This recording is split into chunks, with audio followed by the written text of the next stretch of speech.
All right, welcome back. Today we are going to work on our Jeep J20. Today's clean up the engine day.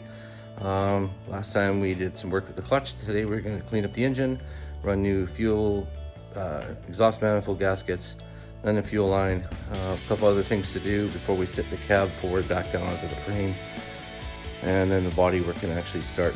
All right, so we're going to remove all this wiring. I want to change the clutch band. It's not gone, but it is a little bit older. Get this off, change the power steering pump, change the belts, both sides, and then replace those rotten heater hoses. I've got a new carburetor coming. We got a Brock 4 barrel coming for that. Take these leaky valve cover gaskets off, clean those up. I bought some new bolts for the exhaust manifold right there. Anyway, so I'm gonna grab my tools. I got some of the parts right there, and we'll get started. Oh, and I can change that old thermostat that's in there too. No point doing one thing and not the rest of it.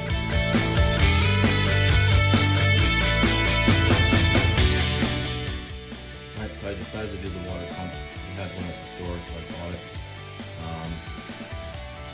I don't even we're supposed to put the clutch pad on here, but I figured since the guy stripped all the bolts, the threads for the water pump when he put the wrong bolts through the clutch band housing there, figured might as well do it all now. And so now I'm going to do the water pump. Thermostat's done. Right, I'll start cleaning this up and put the water on. And yeah, the bolts are nice and clean. I don't know why I do all those things.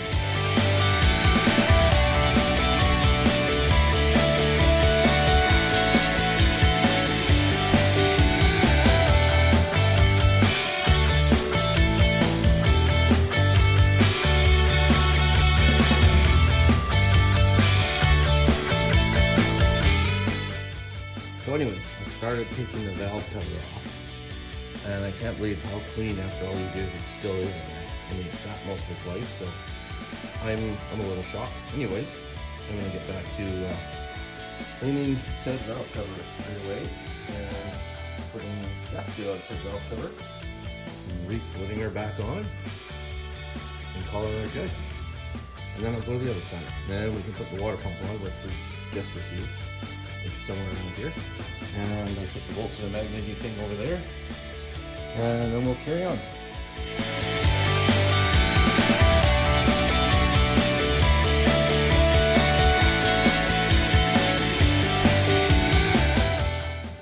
Alright, so new clutch fans on finally.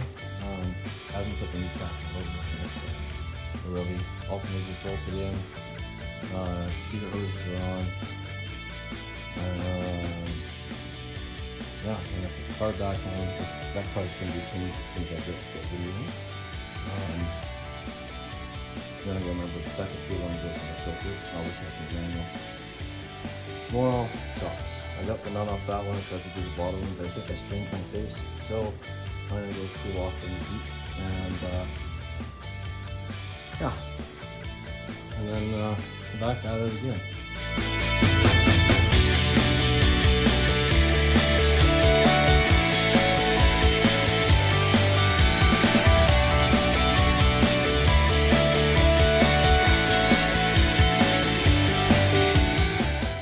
Alright, so shock number one is watch this.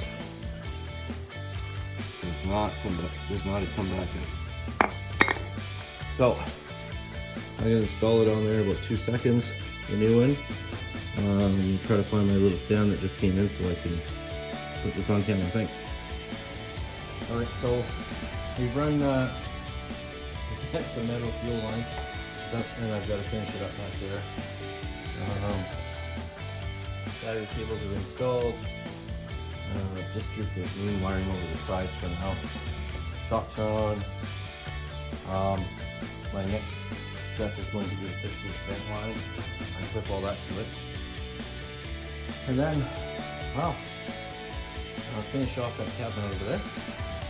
And flop old rusty dusty down. See where it goes from there. Yeah, but lots of work to do here.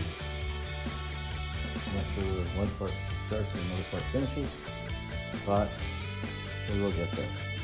I gotta change the oil in this transfer case. Send every 30 and then 85.90 when it's next. Anyhow, if you like the video, click like and subscribe, and I'll be back at this in a day or two. Right, so the new bright yellow shocks are on. The nut on that one's massive.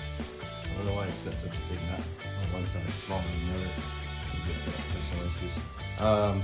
Anyways, that's on. Now we're going to start by putting on a new battery lead and power lead to the starter, and then the fuel lines. That's going to be alright.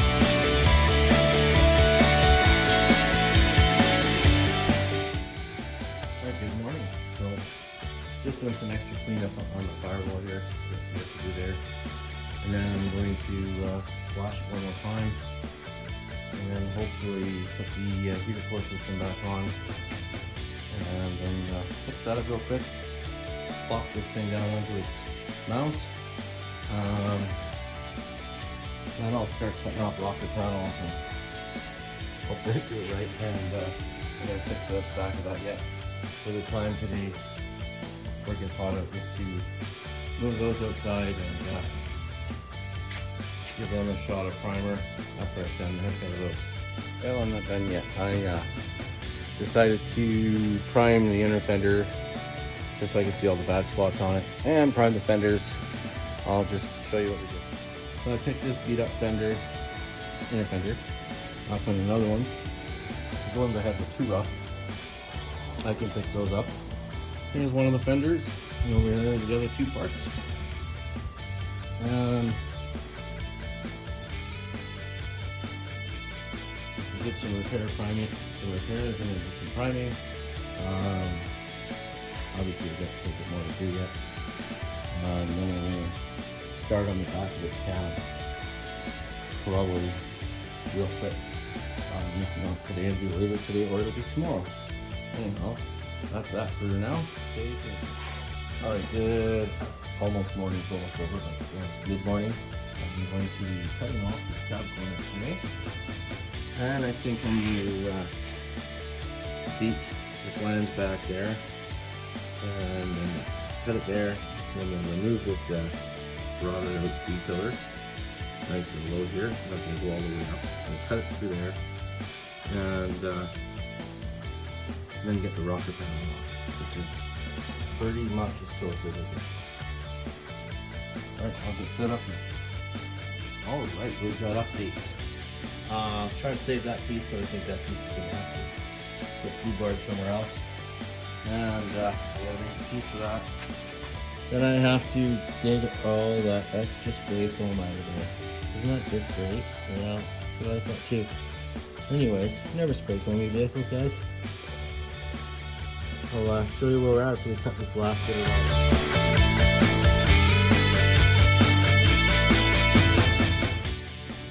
So as you can see, there's a bit of rot there I gotta fix.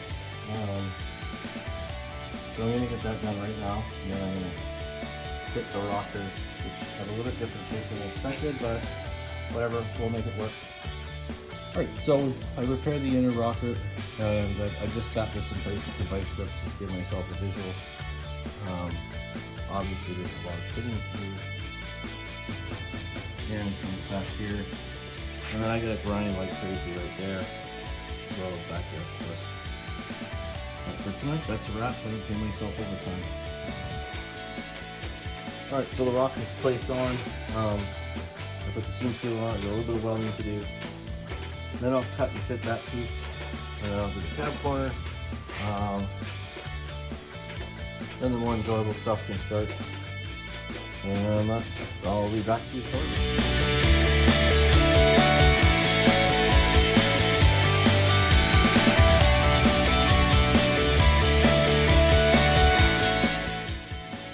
So I roughed in the cab corner.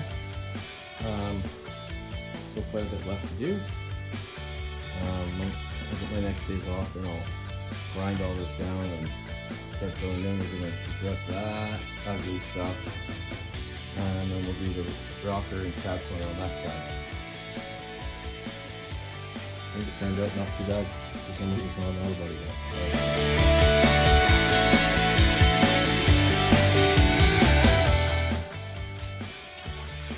I had to refit this because, well, I screwed up a little bit.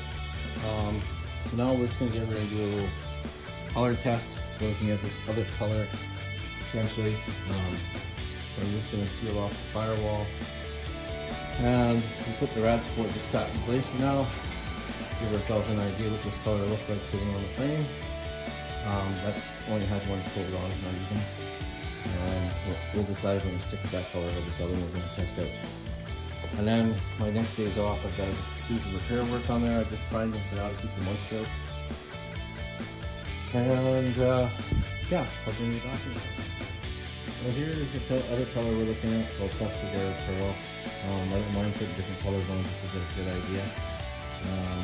So it's going to be between this or that mango color. They're both deep color, although the mango is more on the color. This is an actual deep color. Actually, I think they got the idea from the Happy Days show. But that's the color. That's only one coat down, so I'm just going to get tacky and then I'll put a second coat down.